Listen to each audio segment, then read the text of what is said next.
Olá para você que acompanha a programação da TV Câmara Guarulhos. Seja bem-vindo a mais uma edição do Câmara em Pauta. Tema de hoje, AIDS e HIV. Olha só, segundo a Organização Mundial de Saúde, a OMS, diariamente surgem no mundo pelo menos 7.500 casos da doença, que era mortal antigamente, hoje pode ser controlado, mas nem por isso deixa de ser perigosa, né? Então a gente tem que prevenir, saber como prevenir, saber os meios de transmissão, saber os sintomas, e por isso a gente vai fazer um bate-papo aqui, até em homenagem ao dia 1º de dezembro, que é o Dia Mundial de Luta contra a AIDS. Por isso, no programa de hoje, a gente recebe aqui o médico infectologista Dr. Ricardo Dias. Olá, doutor, obrigado por ter vindo ao Câmara em Pauta. Obrigado pelo convite. Tudo bem? Também com a gente, Henrico de Sena Furtado, presidente do Instituto Diet aqui de Guarulhos. Olá, Henrico, obrigado aqui por ter vindo ao programa. Nós é que agradecemos. E também com a gente, Simone Miranda de Mendonça, coordenadora do Programa Municipal DST AIDS. Olá, Simone, obrigado por ter vindo ao Câmara em Pauta. Olá, muito obrigada. Obrigada pela iniciativa de falar sobre esse tema e pelo convite também. Com certeza. E você lembre que pode participar aqui do programa com a gente, né? Mande o seu e-mail aí para câmaraempauta@câmaraguarulhos.sp.gov.br. Sugira os temas que você gostaria de ver debatidos aqui, opine, critique, enfim. O programa é feito para você, aqui morador da cidade. Doutor Ricardo, para começar, vamos entender um pouquinho da doença, o que é a AIDS exatamente, o que é o HIV. Quem tem AIDS significa que tem... Aliás, quem tem HIV significa que tem AIDS exatamente ou não? Por favor, queria que o senhor esclarecesse um pouco para gente. Essas definições são interessantes e elas dinamicamente estão mudando, né? Então existe esse vírus, hoje em dia a gente não tem a menor dúvida de que esse vírus causa essa doença, que é a AIDS, e esse vírus, o tempo todo, ele causa uma inflamação no corpo da pessoa, né? A definição mais clara de AIDS é no momento em que esse vírus mina completamente o sistema imune da pessoa e deixa essa pessoa vulnerável a ter o que a gente chama de manifestações oportunistas. Ela começa a ter a chance de ter infecções oportunistas e também câncer, as neoplasias oportunistas, que só aparecem quase que exclusivamente na AIDS. Mas o que a gente sabe hoje em dia é que, além disso daí, ela causa inflamação o tempo todo, que é uma coisa que a gente chama de microinflamação, que vai aos poucos degenerando alguns tecidos que a gente tem, alguns órgãos.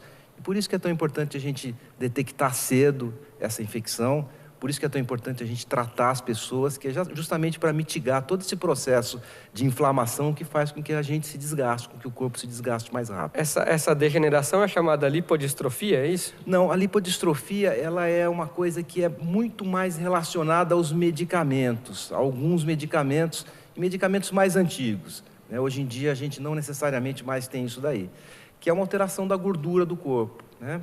A gente tem a lipoatrofia, alguns medicamentos tiram a gordura do corpo em alguns locais, e a lipohipertrofia, que faz um acúmulo de gordura. Isso não tem relação com o HIV.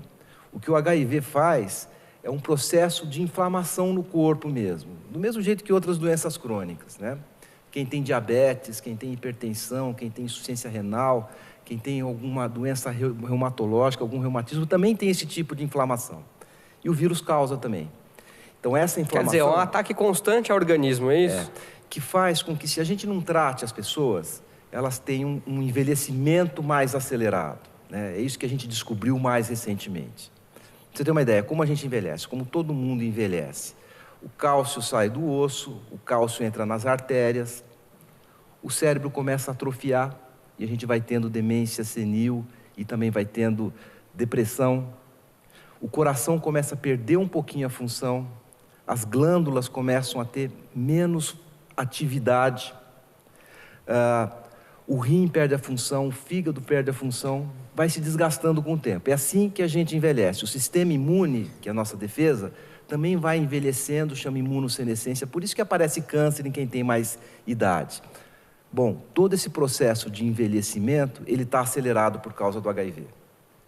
Então é isso que é muito importante a gente saber, que apesar das pessoas não sentirem nada, se você não fizer um diagnóstico mais rápido e não tratar no momento certo, a pessoa vai envelhecer mais rápido. Isso é o conceito mais moderno que a gente tem da infecção pelo HIV. Mas só antes de passar para o Henrico aqui, ter HIV significa ter AIDS ou não? Porque tem gente que não manifesta os sintomas da doença. Não, porque as pessoas são diferentes e porque os vírus são diferentes, né? Então, Ter o HIV não significa que a pessoa vai desenvolver a AIDS, que é justamente o final da linha. O final da linha é quando a pessoa vai ter uma infecção ou um câncer. Não significa isso daí. Porque os vírus são diferentes, eu já falei. Por exemplo, a gente tem HIV-1 e HIV-2. São 2 tipos de vírus que são irmãos. O HIV-2, que tem muito na África, raramente mata uma pessoa, porque é um vírus que é menos danoso para o organismo. E tem as pessoas que são diferentes. Tem gente que pega o vírus e progride rapidamente. Em 2 anos desenvolve AIDS. O tempo médio para a pessoa desenvolver AIDS é 8 anos. Isso é o que é a média das pessoas. E tem gente que não desenvolve nunca, que é o que a gente chama de controladores de elite. 1 a 3% das pessoas que pegam o vírus, elas não vão ter o vírus se multiplicando de forma visível e a imunidade não abaixa nunca. Por isso que elas são chamadas de controladores de elite. Mesmo essas pessoas, elas têm um pouquinho de inflamação, né? Mas as pessoas são diferentes, não necessariamente quem tem o vírus vai desenvolver AIDS. Agora, para a gente ter certeza que a pessoa não vai desenvolver AIDS, a gente precisa acompanhar essa pessoa e saber o que está acontecendo com ela. E no momento oportuno, tratar essa pessoa. Hoje em dia, no mundo desenvolvido, Estados Unidos e Europa Ocidental, existe essa tendência da gente tratar praticamente todo mundo. Quem está preparado para tratar, começa a tomar o remédio. Porque tomar o remédio parece que é melhor do que não tomar. A gente vai falar das formas de tratamento aqui mais para frente, mas de qualquer forma causa um estrago ao organismo, é danoso, é preocupante e tem muita gente que, por conta da doença não ser mais letal, né, acaba relaxando um pouquinho, achando que não vai acontecer nada e não é bem assim, é que o doutor acabou de explicar.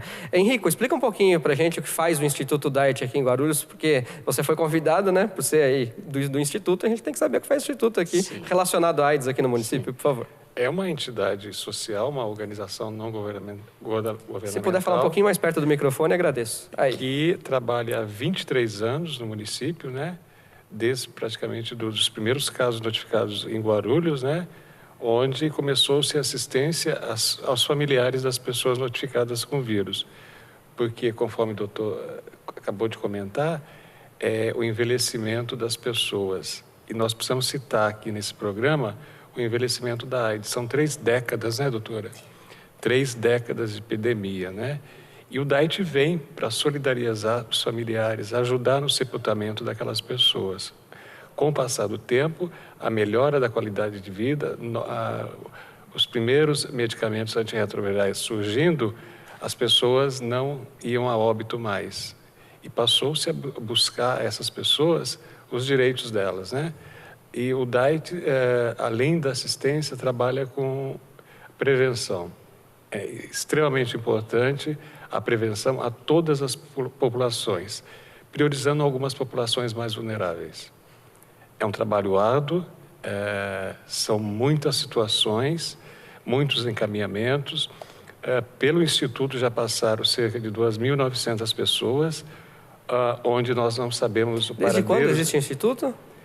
Desde 1990, 23 anos. Agora, dia 1º de dezembro, completa 23 anos. Estamos completando 23 anos.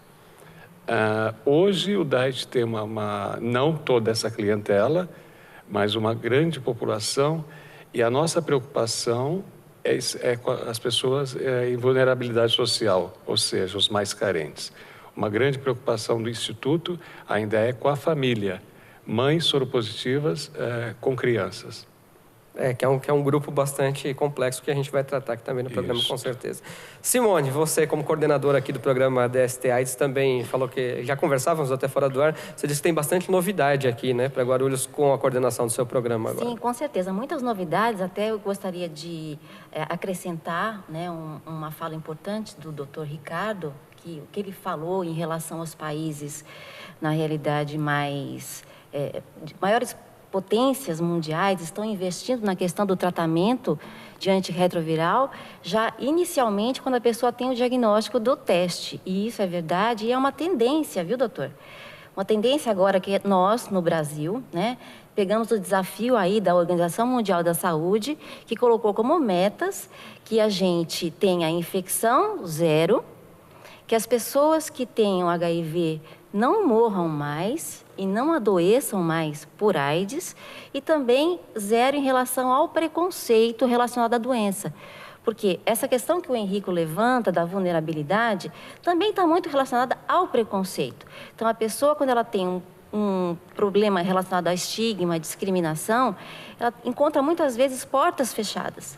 E o fato dela ter essa dificuldade de acesso aos serviços de saúde, a vida comum, como todas as pessoas têm, tornam essa pessoa mais vulnerável e mais predisposta tanto à infecção como ao adoecimento e à morte. Você acredita na infecção zero, Simone? Você acha possível mesmo? Olha, eu acredito, e nós estamos empenhados aqui no município, e queremos fazer, né, dessa 4ª década da epidemia a última. Então, estamos fazendo muitas coisas hoje voltadas para essa finalidade. A primeira delas é tornar democrático todo o processo de teste, porque a gente sabe que o teste, saber que a pessoa tem o HIV é fundamental para que a gente consiga, então, dar uma qualidade de vida para essa pessoa. E se iniciado o tratamento, também a gente consegue controlar a quantidade de vírus circulante no sangue. Então, a possibilidade de infectar outras pessoas e dela vir a adoecer, também ela é bem diminuída, né? Estima-se que fique em torno de 96% a redução da possibilidade de transmissão do vírus. 96%? 96%. O que a gente está fazendo hoje aqui em Guarulhos? Primeiro, nós estamos descentralizando a parte dos testes rápidos, que antes eram feitos só pelo Centro de Testagem e Aconselhamento. Então, a gente tem como meta que todas as pessoas, né, todos os residentes aqui do município, consigam fazer o seu teste em qualquer unidade básica de saúde, aquela que é mais próxima da sua residência, ou aquela que é mais fácil, ou mais próxima do seu trabalho. E, em contrapartida, a gente está especializando mais esse serviço do CTA. A nossa meta é o CTA com mais serviço e menos epidemia, onde a gente vai buscar e trazer para o serviço aquelas populações que estão se infectando mais atualmente pelo vírus HIV. Posso te fazer uma pergunta? Por favor, doutor. Você acha que o preconceito é uma barreira grande para as pessoas se testarem? Com certeza. Isso é fruto até do que se imaginava inicialmente com o surgimento da doença. Os primeiros casos diagnosticados foram em homossexuais, em profissionais do sexo, em usuários de drogas. Então, isso ficou ainda muito interiorizado dentro das pessoas. Então, quando a pessoa ela vai fazer um teste, ela tem sempre o receio do quê? De um julgamento moral. Foi feita uma pesquisa, doutor, pelo Ministério da Saúde, onde 80% das pessoas que se descobriram portadoras do HIV, elas tinham um medo muito maior de que outras pessoas soubessem do seu diagnóstico do que propriamente o que elas teriam que enfrentar enquanto tratamento pela doença. Então, a gente precisa, sim, a gente precisa trabalhar a questão do preconceito, que melhoramos muito, mas a gente tem muita coisa a fazer, né? Porque o preconceito, ele precisa ser acabado, porque a gente precisa garantir que essas pessoas acessem o teste, que façam o tratamento e que tenham uma vida como todo mundo precisa e merece ter. De forma geral, as pessoas ainda se preocupam muito com o que os outros vão pensar, né? Em vez de se preocuparem, como você disse, com a doença, o que pode causar, se preocupam muito com o que as pessoas vão pensar. Isso é muito complicado, já para a gente fechar esse primeiro bloco, e aí no retorno, então, a gente vai falar de transmissão, de contágio e de tratamento. Para dar um dado para você aqui de 2010, hein? Já estamos quase em 2014. Eram 530 mil pessoas portadoras de HIV em nível nacional. Então, esse número já deve ter aumentado, né? Até para 2014. A prevalência do vírus é maior em homens com idades entre 15 e 49 anos. Depois eu vou perguntar para o doutor e para a Simone também por quê. E a proporção é de 15 homens infectados para cada 10 mulheres. A gente vai fazer uma pequena pausa aqui no Câmara em Pauta. Daqui a pouco a gente volta, então, para discutir mais AIDS HIV para você nesse dia 1º de dezembro, Dia Mundial da Luta contra a AIDS. Até já!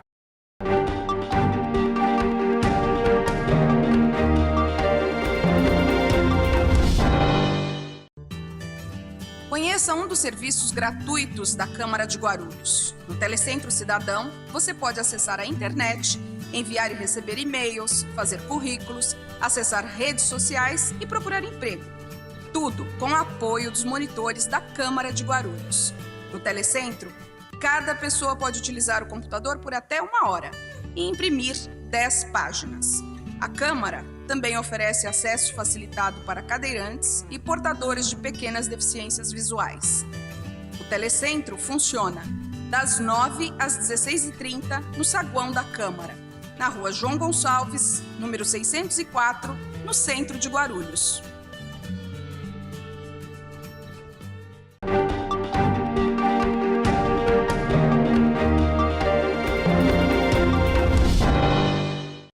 Câmara em Pauta de volta, hoje falando sobre AIDS HIV. Até uma homenagem aqui ao dia 1º de dezembro, Dia Mundial de Luta e Combate à AIDS. Recebendo hoje aqui o Dr. Ricardo Dias, médico infectologista, Henrico de Sena Furtado, presidente do Instituto Diet aqui de Guarulhos, e Simone Miranda de Mendonça, coordenadora do Programa Municipal DST AIDS. Doutor, antes da gente ir para o intervalo, eu citei aqui alguns dados e os homens acabam contraindo mais o vírus HIV do que as mulheres. Queria que o senhor dissesse por quê e também já passar um pouco pelas formas de tratamento hoje. A AIDS, apesar de não ser letal, né, é preocupante, mas hoje há formas de tratamento. Queria que o senhor dissesse quais são, por favor.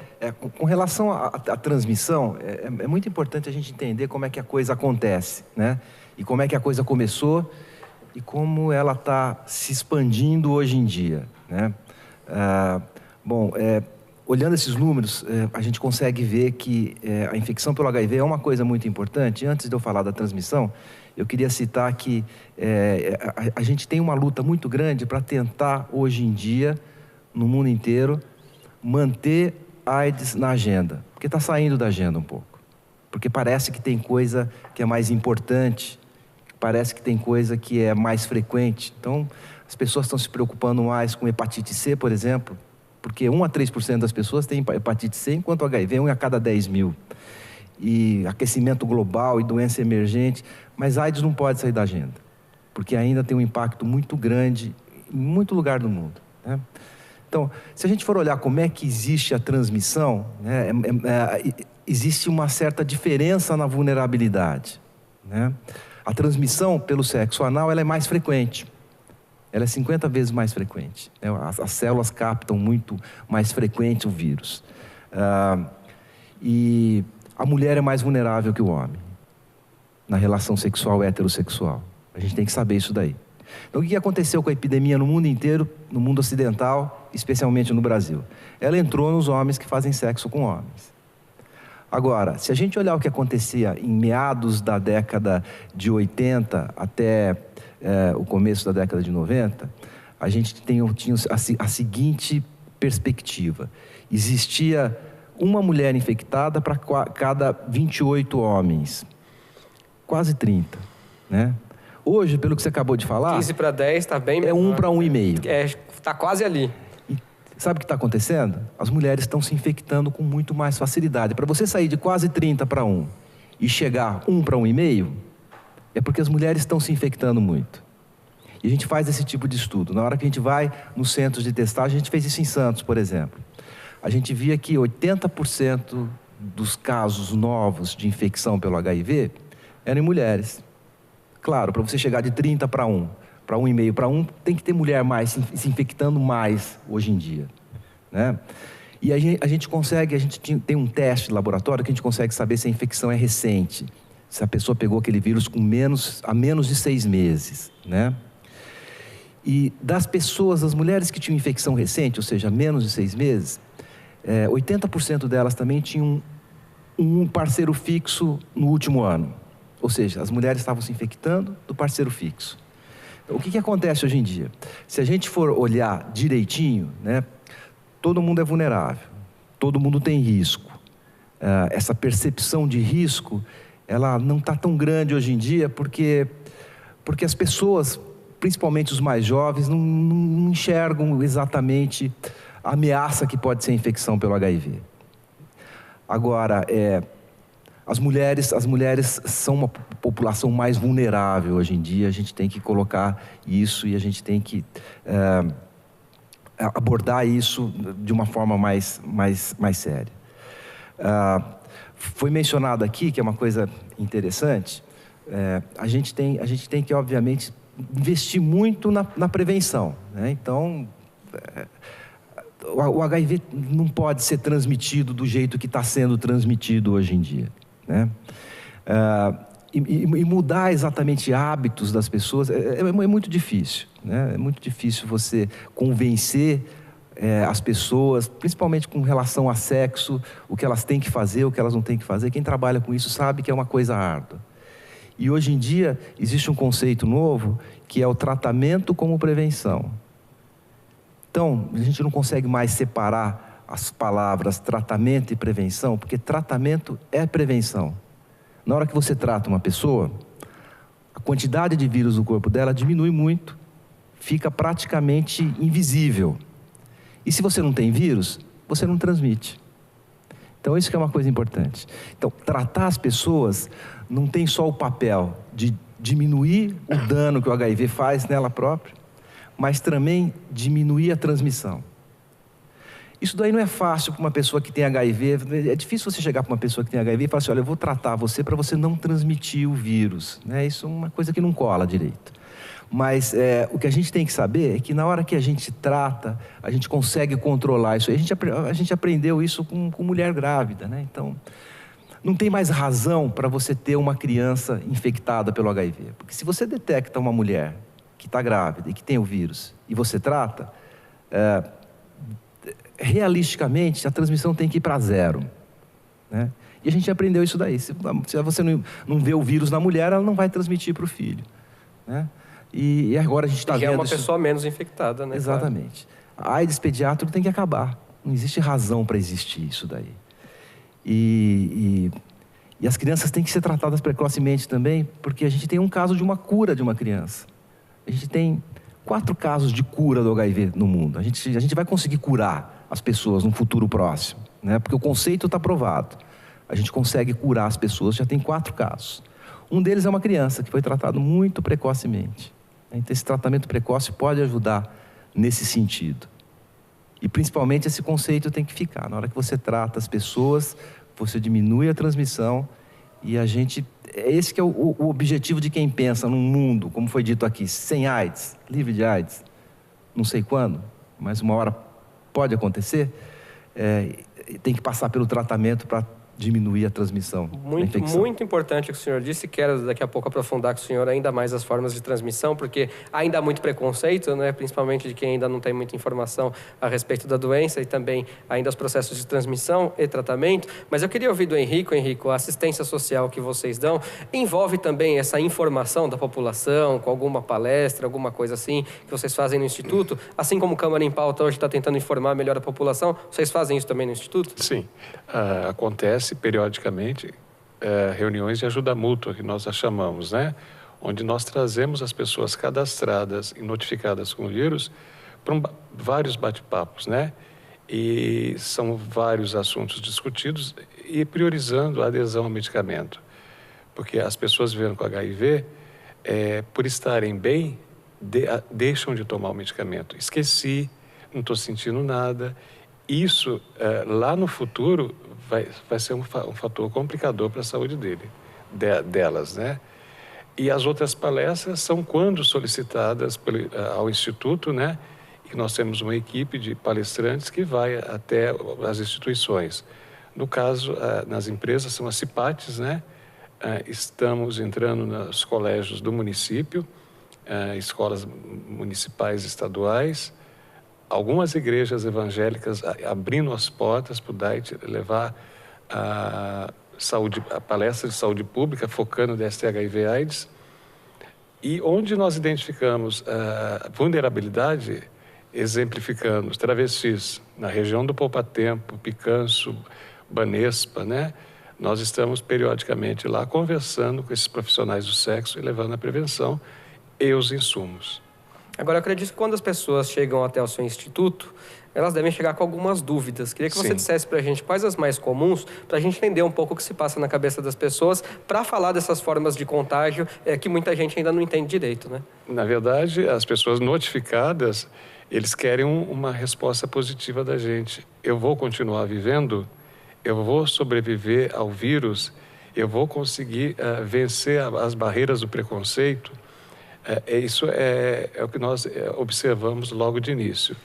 Depois, o serviço social, através de anamneses constantes, né, faz os encaminhamentos devidos, né? ora, dentro dos direitos das pessoas vivendo com HIV. Agora, a gente trabalha muito com os direitos das pessoas vivendo, mas cobramos também os deveres deles, né? Acabei de citar a adesão ao tratamento. Claro. Simone, até porque acho que você deve viver a mesma coisa lá no centro de testagem. No final do programa a gente vai passar o endereço até para as pessoas, né, que quiserem ir lá e falar um pouquinho da frequência dos testes também, que é importante fazer. Mas acredito que você deva viver mais ou menos a mesma experiência com relação a dúvidas, né? No seu caso, talvez um pouquinho diferente em relação a formas de contágio e tal. Imaginemos um casal, por exemplo, de namorados, em que de repente uma das pessoas descobre que tem o vírus e a outra não tem. Esse casal já te procurou alguém com perfil assim, para saber, e aí, o que eu posso fazer para não transmitir para minha parceira? Sim, com certeza. Até algumas situações comuns, né? Existem casais que às vezes querem eliminar o uso do preservativo e vão lá para fazer o teste, buscar orientação, que também é uma maneira da gente reduzir o risco de infecção. Isso é comum, né? Então, as pessoas, na realidade, saber que tem AIDS, que tem HIV, não é fácil para ninguém. O primeiro impacto negativo da doença é justamente saber que tem o vírus. E a gente procura trabalhar isso dentro de um apoio, né, multidisciplinar. Mas eu acho que, assim, se a gente for pensar em termos de AIDS hoje, né, no nosso município, até o doutor Ricardo ele colocou uma coisa muito importante que eu queria ressaltar, que é a questão da vulnerabilidade, mas também que a cada década da epidemia a gente teve um motivo diferente de enfrentamento. Então, se no início da epidemia a gente tinha populações específicas se infectando, a gente também passou por momentos de que eram óbito. Os chamados grupos de risco, né? Isso, antigamente. Existem esses grupos ainda de risco? Dá para chamar assim, não? Não, na realidade esse conceito já acabou, né? Depois desse conceito veio o conceito de comportamento de risco, que também caiu, e hoje a gente fala em vulnerabilidade, né? Uma vulnerabilidade que tem tanto a dimensão individual, depende da própria pessoa, como da social, então, como que essa pessoa está vivendo na sociedade, e também uma vulnerabilidade programática, que significa ausência ou presença de políticas públicas que ajudem essa pessoa a não adoecer, né? Existiu no início, aqui, a Organização Mundial da Saúde esperava que no ano 2000 nós tivéssemos 1.200.000 casos da doença. E hoje, né, em 2012, a gente tem cerca de 630.000 casos. Isso devido a todo o enfrentamento que tem sido feito aqui no nosso país. Mas a gente tem uma epidemia estável, mas fora ainda de ser controlada. Então, a gente precisa acessar essas populações que hoje estão se infectando mais, para que a gente consiga, então, ajudá-las a como se prevenir melhor desse vírus e, com isso, também refletir, né, em melhores indicadores de saúde aqui para a população em geral do nosso município. Doutor, eu queria que a gente falasse um pouquinho, rapidinho, antes da gente encerrar o bloco, sobre os meios de transmissão. Quando a gente estudava, eu era um pouco mais novo, né? A gente estudava lá na escola, a gente fazia trabalhos, né? Até para ter conscientização sobre a doença, e aí tinha lá o que podia fazer, o que não podia, mas não custa a gente repetir aqui, beijo na boca não transmite, né, doutor? Não transmite. Abraçar, muito menos, Nenhum né? contato social íntimo transmite, né? É transmitido pelo sangue, esse sangue tem que, na verdade, ser inoculado na pessoa. Não basta ter contato com sangue, diferente da hepatite B. A masturbação do parceiro, por exemplo, também pode transmitir ou não? Não transmite. Você transmite com sexo, né? Principalmente relacionado ao sêmen ou a pequenas lesões que a gente pode ter no sexo, que são invisíveis, né? Lesões da mucosa, da vagina, do ânus, do pênis, e com exposição ao sangue na hora que o sangue é injetado na pessoa, por transfusão, por compartilhamento de seringas de droga, por acidente com um profissional de saúde que fura o dedo. Mas hoje o sexo é o principal meio de transmissão ainda. O sexo é o principal meio de transmissão. E existem também diferenças de vulnerabilidade com relação ao tipo de relacionamento, né? E se o preservativo estoura durante a relação, aí pode acontecer o contágio, então? Pode acontecer. Se existe a quantidade de vírus que a pessoa tem no sangue, que é o que a gente chama de carga viral, é a mesma quantidade de vírus que a pessoa tem no sêmen, né? Então, estourando um preservativo, a pessoa está expondo ao outro a uma quantidade de vírus num local que pode ser absorvido, que é a mucosa da vagina, por exemplo, ou a mucosa anal, né? Então, existe sempre esse risco. Claro, já tinha dito, se você trata uma pessoa e o vírus desaparece, esse risco fica muito menor, né? Ele não é zero. Existe uma plausibilidade biológica, esse é o nome técnico, de você transmitir mesmo quando você não tem vírus por causa do remédio. Mas esse risco é muito, muito menor, né? Não dá para a gente abolir o preservativo nesse tipo de relação. Com certeza. No retorno do intervalo, então, a gente vai falar agora, sim, de tratamento em si, como é feito esse tratamento, o que acontece no corpo humano para que se diminua tantos vírus assim e, principalmente, falar como é que está o tratamento aqui na cidade de Guarulhos. Será que os hospitais aqui, as UBSs, o centro de testagem, está dando conta? Então, a gente vai saber daqui a pouquinho isso depois do intervalo. Até já.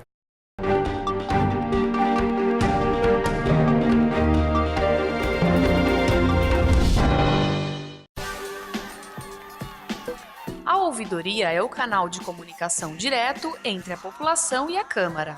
Envie sugestões, reclamações e mesmo denúncias à Câmara, que dará solução ou encaminhamento a todas elas. Você pode entrar em contato com a ouvidoria por telefone e por e-mail, tendo a garantia de sigilo.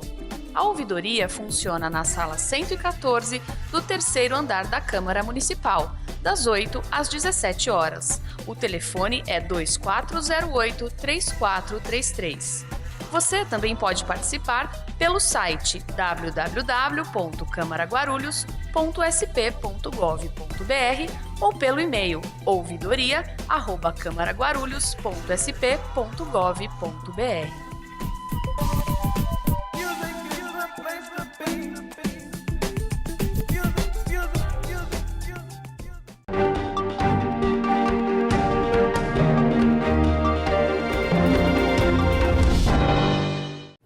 Muito bem, Câmara em Pauta de volta, hoje falando sobre AIDS, HIV, aqui principalmente focando no município de Guarulhos e recebendo a presença do Dr. Ricardo Dias, médico infectologista, Henrico de Sena Furtado, presidente do Instituto DAIT, e Simone Miranda de Mendonça, coordenadora do Programa Municipal DST AIDS. Doutora, a gente falou então das formas de contágio, antes de irmos para o intervalo, eu queria que o senhor falasse das formas de tratamento.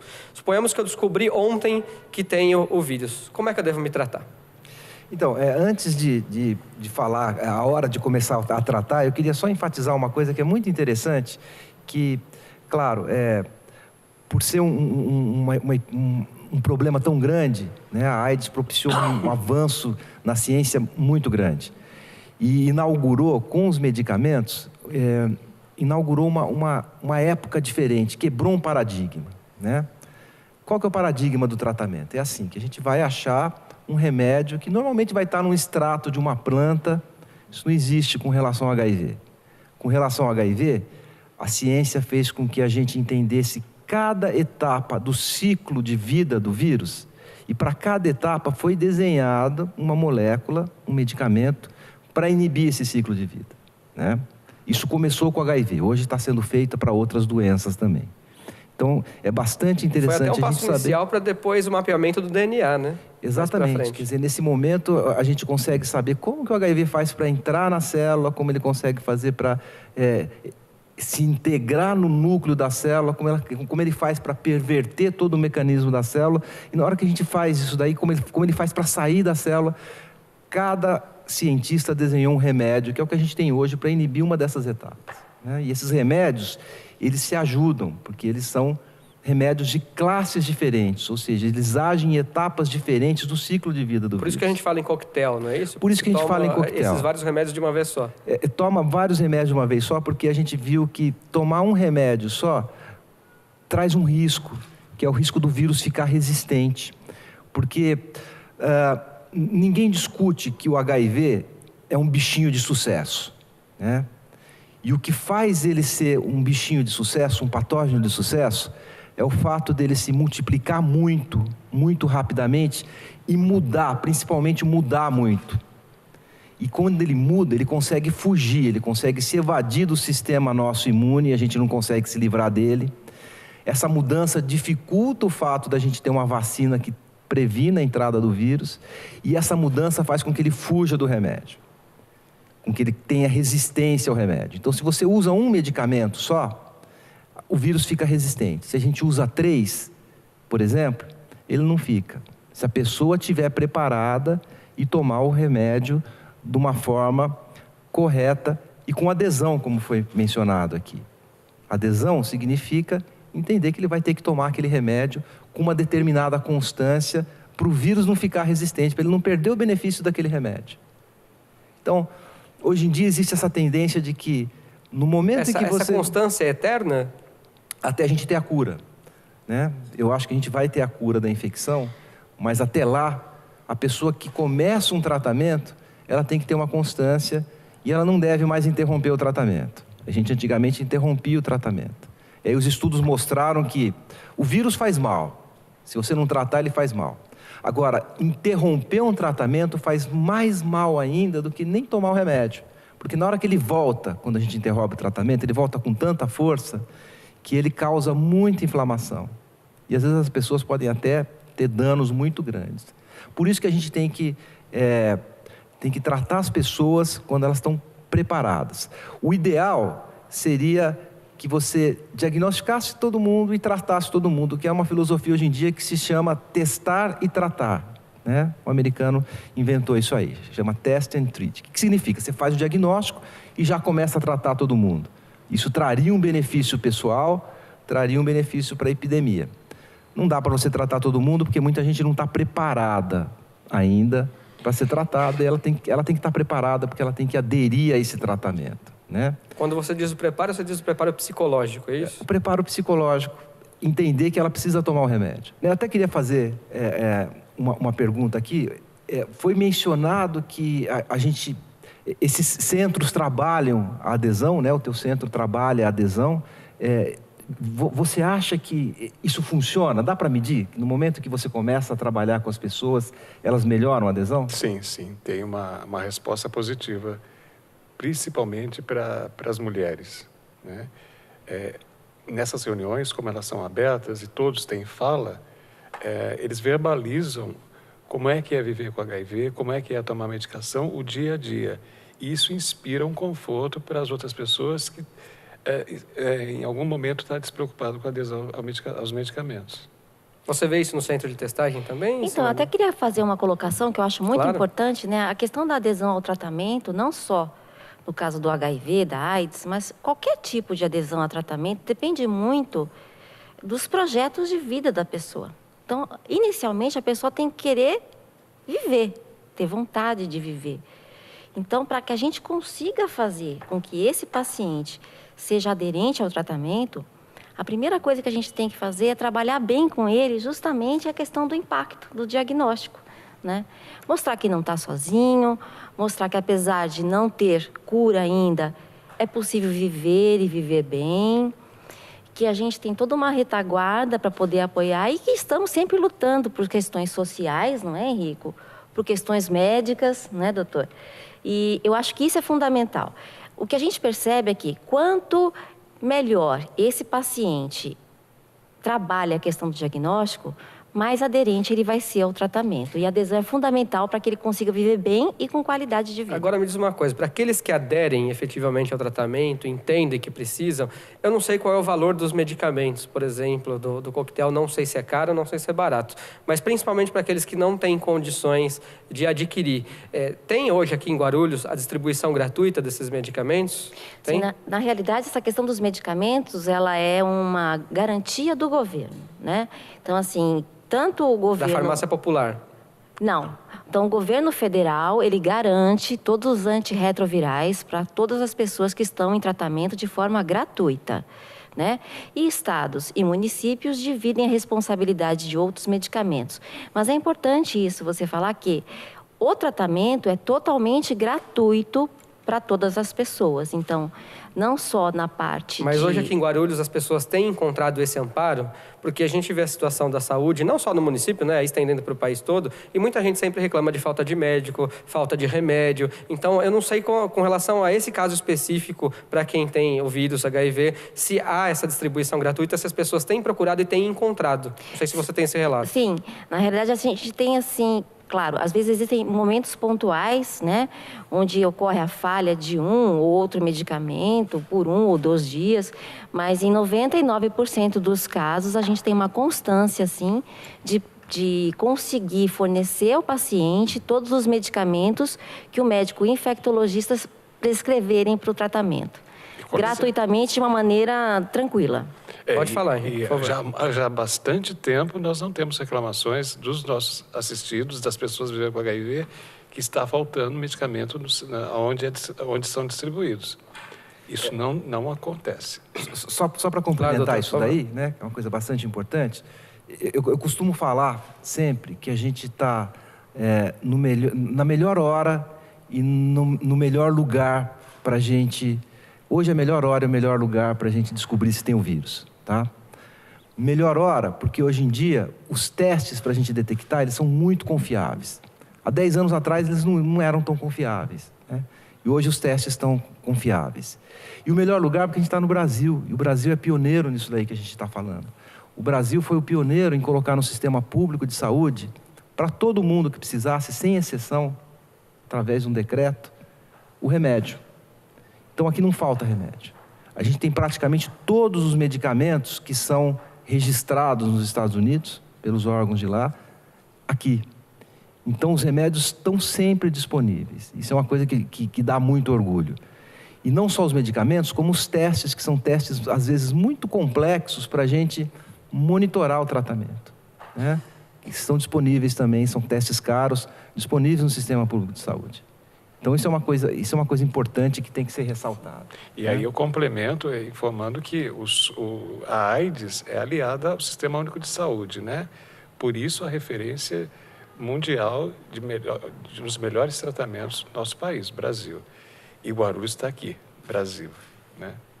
Perfeito, porque a gente tem que explicar sempre, né? Muita gente ainda reclama da saúde, de falta de medicamento. É importante, principalmente para esse nicho específico, quem procura encontrar o medicamento para poder se tratar. Doutor, a gente falou do tratamento, então, nas pessoas adultas, como se fosse eu, por exemplo, citando um exemplo aqui. E, por exemplo, nos bebês, aquele que não deu para evitar, infelizmente, o contágio, já que você disse que hoje, se a mãe se tratar, dificilmente passa ao bebê, mas aquele que não deu para tratar, como é que a gente faz o acompanhamento de uma criança, um recém-nascido infectado? O tratamento das crianças, dos bebês, ele teve uma defasagem com relação àquilo que aconteceu com os adultos, né? A experiência com os adultos, ela andou muito mais rápida. E é quase sempre assim, né? A gente tem mais medo de arriscar em pediatria. Então, só te fazer uma história, antigamente se esperava bastante para começar um tratamento com uma criança, só se entrava com esse tratamento se ela tinha uma manifestação que era da AIDS, ou quando ela tinha um risco muito sério de ter AIDS.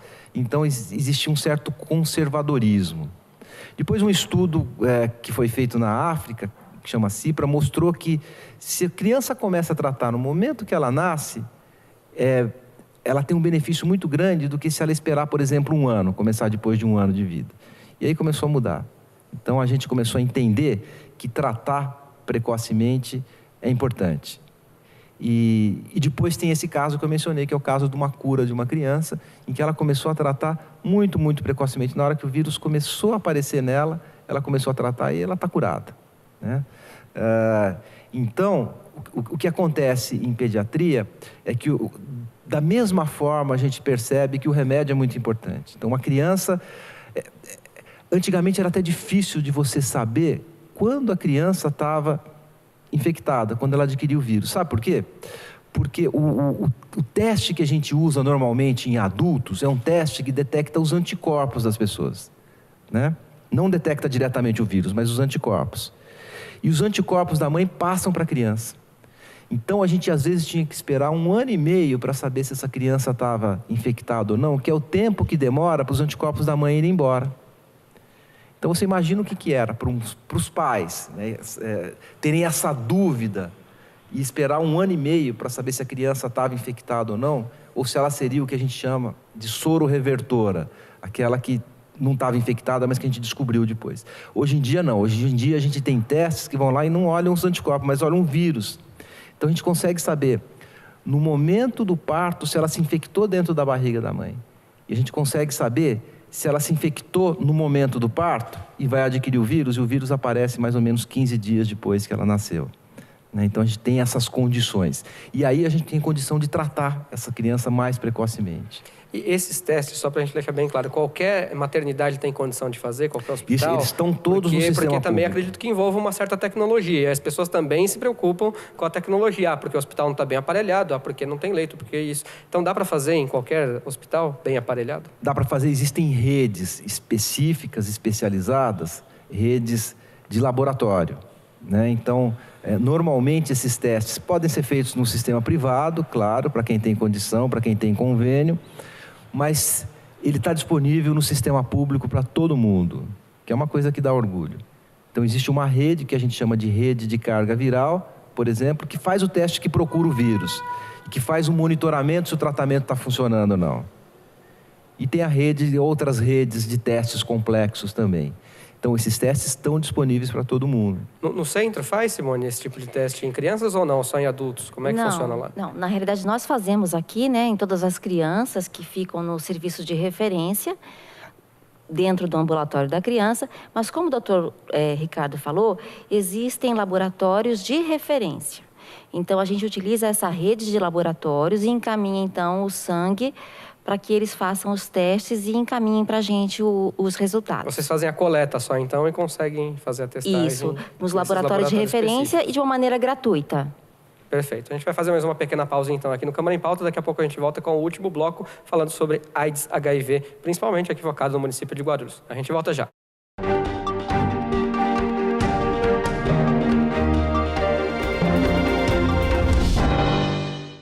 Olá, eu tenho um convite para você que acompanha as transmissões da TV Câmara. Todas as segundas, às 15h para as 14h, vai ao ar o Jornal da Câmara. Os principais fatos da Câmara Municipal de Guarulhos você vê aqui. TV Câmara Guarulhos, o canal da cidadania.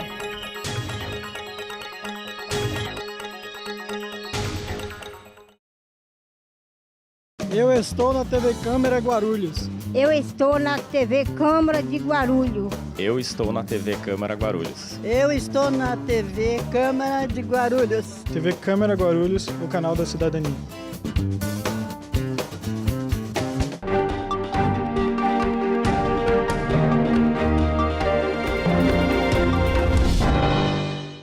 Câmara em Pauta de volta, hoje falando sobre AIDS HIV, aqui principalmente focado no município de Guarulhos, recebendo os convidados Dr. Ricardo Dias, médico infectologista, Henrico de Sena Furtado, presidente do Instituto DAET, e Simone Miranda de Mendonça, coordenadora do programa municipal DST AIDS. Simone, agora a gente vai falar um pouco mais sobre o centro de testagem, até porque nesse bloco a gente pretende passar os serviços para a população, né? Aqueles que descobriram que precisam se tratar ou de repente quer fazer o teste. Primeiro, com que frequência as pessoas devem fazer o teste, você acredita? Antes de eu falar sobre o teste, eu queria só fazer um complemento em relação ao tratamento, que eu acho importante. O Centro de Testagem e Aconselhamento é um dos 3 serviços municipais que fazem o tratamento de AIDS, né? E nós recebemos... Quais seriam os outros, só para a gente colocar? A gente tem o Serviço de Atendimento Especializado Sai Carlos Cruz, que fica na região do Jurema, e o Serviço de Referência para Crianças e Adolescentes, que é o SAI Pediátrico, que fica dentro do ambulatório da criança. E o Centro de Testagem e Aconselhamento, que fica na região do Tranquilidade. Então, essa parte hoje... Já que você citou a região, vamos passar o endereço, então. Avenida Emílio Ribas, 1960, primeiro andar, é isso? Funcionamento das 7 da manhã às 7 da noite. Isso. Uma coisa importante para a gente ressaltar, até complementando o que o doutor Ricardo falou, é um momento realmente hoje ideal para quem tem o vírus se descobrir com o vírus, porque existem pessoas que vêm se tratar no CTA de outros estados, de outros países. Porque não são em todos os países do mundo que a gente tem a garantia do tratamento gratuito, não só em relação aos medicamentos, como em relação à equipe especializada de médicos infectologistas e a rede de laboratórios também, que o doutor Ricardo comentou. Então, nós temos pessoas que vivem em Portugal, em outros países, e que vêm aqui para o Brasil fazer o tratamento aqui, porque aqui realmente... é uma prioridade, né, a questão do tratamento da AIDS. O Brasil entendeu, então, a importância de se tratar a doença, né? Sim. Agora, respondendo a sua pergunta em relação ao teste, eu acho que é muito importante a gente pensar que o teste, ele vai dar um resultado se a pessoa foi infectada pelo HIV ou não, dentro dessa questão de visualização dos anticorpos, que levam tempo para aparecer no teste, né? Então, do momento da infecção até ser diagnosticado no teste, que é um período chamado de janela imunológica. Então, é importante, quem nunca fez, né, o teste, que tem uma vida sexual ativa ou já teve alguma relação sexual que seja desprotegida, é importante que ela faça pelo menos uma vez na vida. Mas que o fato de você ter um resultado negativo não quer dizer que a pessoa está imune. Então, assim, é importante que a pessoa reflita a questão das possibilidades de prevenção e utilize o teste para saber da sua situação sorológica naquele momento. Mas que o ideal seria que ela não precisasse ficar repetindo esse teste constantemente, porque isso pode ser um sinal de falta de adoção de medidas de prevenção, claro, né? Ô, Henrique, você que já falou aí dos meios de esclarecimento que o Instituto dá para as pessoas, com palestras, com abordagens, você entende também que esse assunto deve ainda ser abordado nas escolas para que a gente conscientize as pessoas desde pequenas, para terem noção do que significa o vírus HIV? Sim, priorizando as escolas onde recebem os adolescentes, né? E uma preocupação é solicitar autorização dos pais para que possamos falar de sexualidade, de relação sexual e transmissão do vírus. É extremamente importante que a direção do colégio e os pais autorizem a nossa entrada lá para discutirmos tais assuntos, né? Ou, de repente, colocar isso em grade curricular até, porque já votamos outros projetos aqui na Câmara. No município tem um trabalho muito rico, em parceria com a Secretaria de Educação, que já desenvolve esse projeto, que é muito rico. Já foram votados outros projetos aqui na Câmara, como campanhas anti-tabagismo, por exemplo. De repente, por que não? Eu não sei se já há na grade curricular, ou de repente colocar um projeto de lei para que se possa falar também sobre isso nas escolas, né, Simone? Eu queria até fazer uma colocação em relação a isso que o Henrique disse. É uma verdade. Então, hoje existem pessoas, às vezes pais, né, alguns educadores também, que têm uma preocupação de levar o tema de sexualidade, prevenção de doenças sexualmente transmissíveis ou até facilitar o acesso ao preservativo, achando que talvez esse tipo de prática vá incentivar o jovem a ter relação sexual. Mas o que não acontece, né? Na realidade, ninguém tem estímulo a uma relação sexual por manusear um preservativo ou por falar sobre relações sexuais. O conhecimento, ele é fundamental e existem estudos que comprovam que os jovens que têm acesso à informação e ao preservativo são os que mais adiam o início da relação sexual.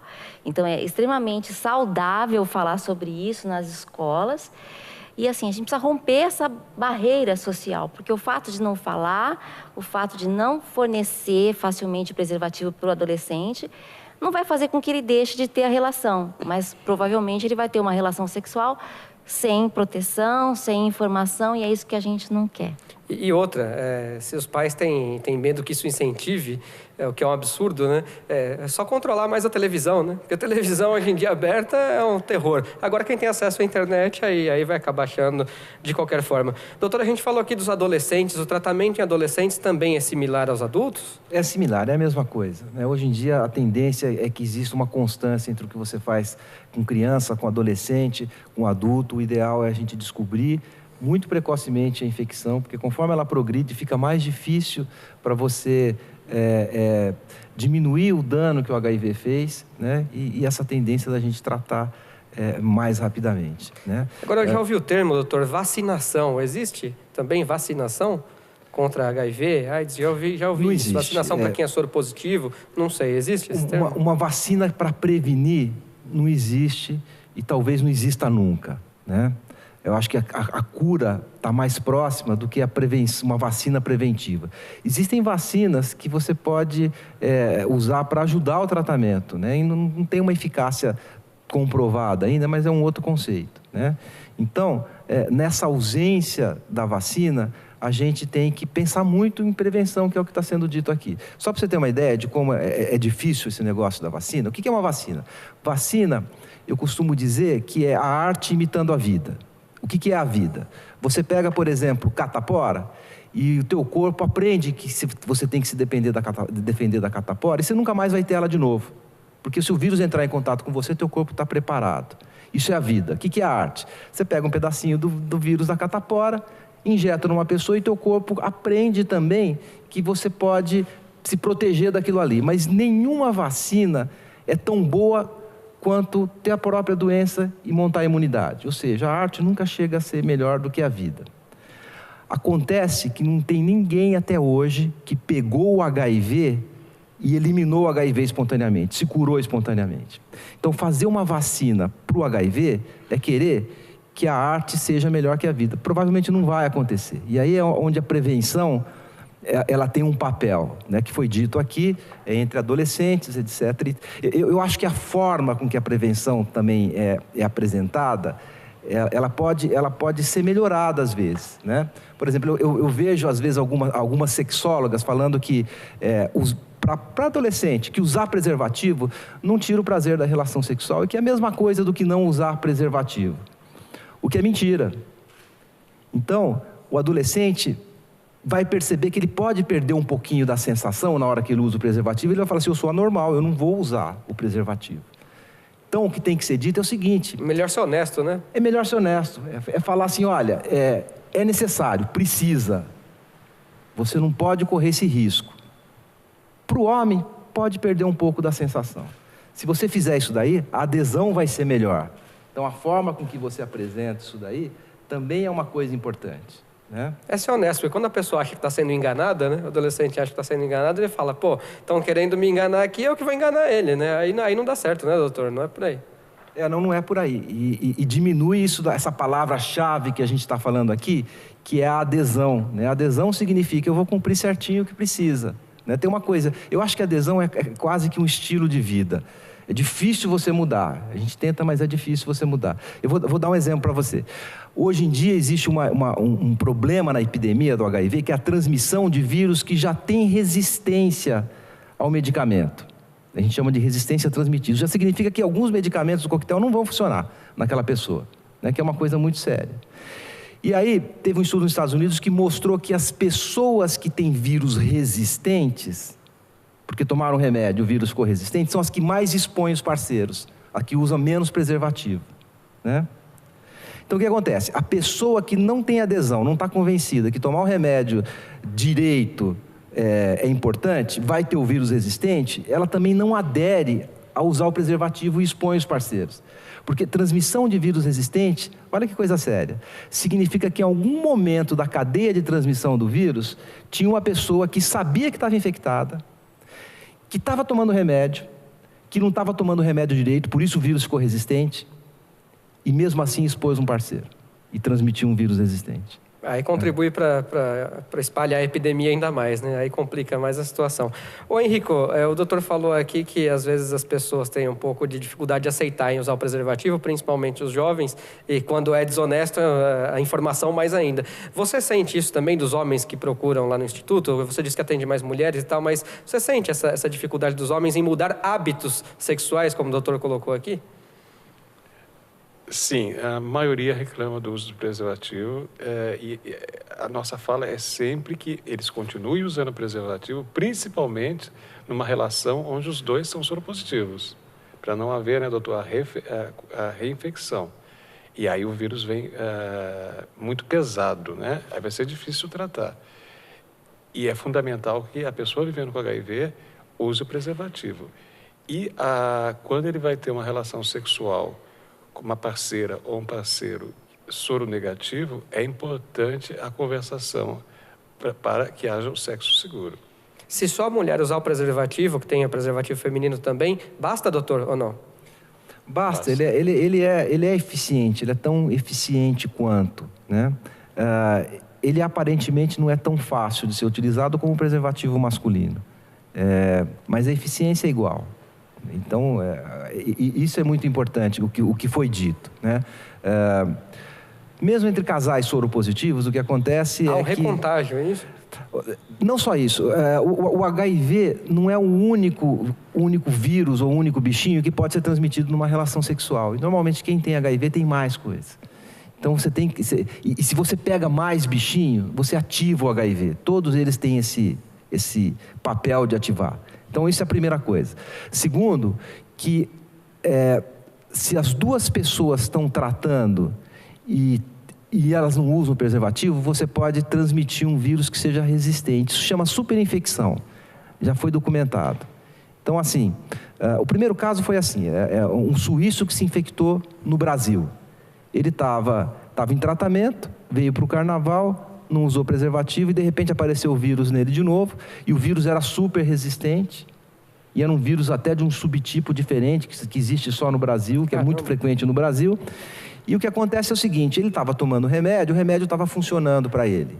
A carga viral estava indetectável, não estava vendo vírus. Na hora que ele se expôs a uma outra pessoa infectada que tinha um vírus que o remédio já não funcionava, porque ele era resistente, ele pegou esse vírus, o remédio parou de funcionar. E aí ele quebrou o tratamento dele e dificultou o tratamento dele. Né? Que é esse caso que a gente está falando, né? de superinfecção. Por isso que as pessoas têm que manter... Agora é importante frisar também que o preservativo, ele vem da pré-história, né? Onde os homens já usavam o preservativo que era feito de tripa de carneiro. Então não é uma coisa recente. E nos momentos de hoje, nos momentos atuais, é importante frisar que todas as doenças sexualmente transmissíveis são portas abertas para uma infecção muito maior que não tem cura, que é a AIDS. Isso aí, então vamos parar de teimosia e vamos se cuidar, né? E é isso que nós frisamos sempre para a população. Felizmente estou com uma sífilis, tem tratamento e cura. Felizmente era gonorreia, estou curado. Mas precisa ver se ele realmente fez o tratamento corretamente, voltou ao médico, retornou ao serviço especializado para ver se ele está curado. Porque senão a imunidade dele está em aberto e ele pode, numa relação descoberta, contrair o vírus HIV. É importante falar, tratar a pessoa que está doente e tratar também os parceiros sexuais, né? Sim. Porque senão a pessoa vai se reinfectar novamente com a mesma doença que pode ser pega várias vezes na vida. Claro, é verdade. As pessoas reclamam tanto do atendimento da saúde, das dificuldades, mas também não se previnem, né? E a prevenção é a principal arma justamente para você não contrair doença e não precisar usar o serviço de saúde pública. Doutor, quero agradecer a sua participação aqui no Câmara em Pauta. Uma palavrinha final aí, por favor, então. O que o senhor achou do programa também? Obrigado. Eu muito feliz em estar aqui, né? Queria reforçar aquilo que eu falei no começo, que é importante a gente manter HIV e AIDS na agenda, continuar mostrando que isso é uma coisa realmente importante e falar que, felizmente, a ciência avança muito rápido nisso daí tudo. Né? E essa parceria com a ciência está fazendo com que a gente tenha muito mais recursos para essa guerra, né? que é a epidemia do nosso século. Cada século tem uma epidemia, né? Nessa passagem de século, a epidemia é a infecção pelo HIV, né? que não tem preconceitos. A epidemia não tem preconceito. A gente tem, a epidemia não. Ela pega qualquer pessoa, está todo mundo em risco, né? Então, é muito importante essa iniciativa que se tem da gente discutir isso sem preconceitos também. E obrigado por ter vindo, viu, doutor? Henrico, vamos terminar deixando aqui o endereço do Instituto DAIT, um telefone para quem quiser procurar também, e já agradecendo aqui a sua participação por ter vindo à Câmara em Pauta. Muito obrigado. Sim, obrigado nós. Nós estamos aqui na região do Bom Clima, na Avenida Maués 170. As portas sempre abertas, aguardando as pessoas que são solidárias à causa e as pessoas vivendo com HIV que receberam em algum momento a notificação. Gostaria de citar aqui que se o DAIT sobrevive há 23 anos é graças a parcerias. Sem parceria nós não existiríamos. E dentro das parcerias eu gostaria de citar a Secretaria de Assistência Social e fundamentalmente a Secretaria da Saúde, através do Programa Municipal de ST/AIDS, que nos dá respaldo. E se existe uma prevenção a contento do município, se existe uma assistência, nós devemos essa parceria com o governo local, né? E queria deixar a mensagem de solidariedade hoje, dia 1º de dezembro, e lembrar das pessoas que partiram, né? No nosso município, várias pessoas se foram, mas nós tivemos aqui o exemplo de um ativista do movimento de luta contra a AIDS, Carlos Cruz. Fica aqui a minha homenagem a ele, estendida a todos.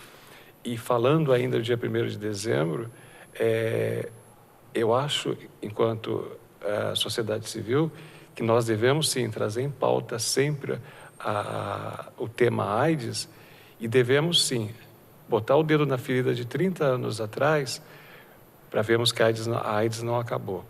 E dentro da prevenção, que ainda existe uma esperança e que hoje o melhor remédio ainda é a prevenção. Muito obrigado por nos acolher. E quem sabe, talvez achemos a cura. Simone, muito obrigado também por ter vindo ao Câmara em Pauta. Vamos aproveitar, terminando, para repetir aqui o endereço e um telefone do Centro de Testagem para quem precisa procurar. E agradeço a sua participação. Muito obrigado por ter vindo, viu? Obrigada. O endereço, então, do CTA é Avenida Emílio Ribas, 1960, Tranquilidade, Guarulhos. E eu queria deixar uma fala só, né? Importante que a gente não banalize a doença, apesar do tratamento. Porque viver com AIDS é possível, mas viver sem AIDS é muito melhor. Obrigada. Com certeza, muito obrigado. A gente espera também ter contribuído aí para o esclarecimento da doença, do HIV, enfim, do vírus, da contaminação, porque a nossa função é essa. Como todos aqui disseram, é muito importante que a gente não tire a doença da agenda, né? Que a gente continue informando, e esse aqui é o papel do Câmara em Pauta. Quero agradecer demais a sua companhia, lembrar para você que, se não conseguiu ver o programa inédito, não tem problema, você pode lá acessar na internet, mas inédito, nosso encontro é toda sexta-feira, a partir de 15 para as 2 da tarde, tanto na NET, operadora de TV por assinatura, com a transmissão simultânea pelo site aqui da Câmara de Guarulhos. Muito obrigado por ter ficado com a gente, muito obrigado pela sua companhia e pelo seu carinho, da sua audiência, e a gente se vê numa próxima oportunidade aqui na TV Câmara Guarulhos, o canal da cidadania.